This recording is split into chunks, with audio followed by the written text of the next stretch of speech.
ஒரு அடர்ந்த காட்டில் ஒரு பசி கொண்ட சிங்கம் ஒரு அப்பாவியான மானை துரத்திக் கொண்டிருந்தது.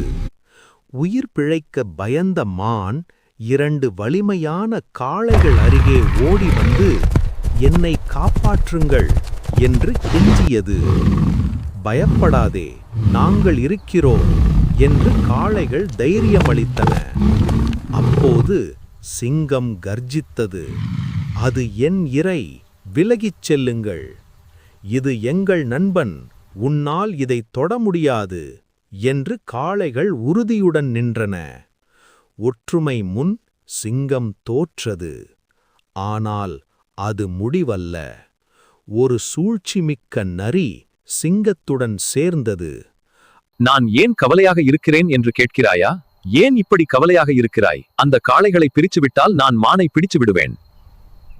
நரி விஷ வார்த்தைகளை விதைத்தது. நட்பில் சந்தேகத்தை உண்டாக்கியது. ஒரு காலத்தில் ஒன்றாக இருந்த காளைகள் இப்போது தனித்தனியாக நின்றன. அதற்காக காத்திருந்த சிங்கம் ஒன்றாக இல்லாத அவர்களை ஒன்றன் பின் ஒன்றாக வீழ்த்தியது.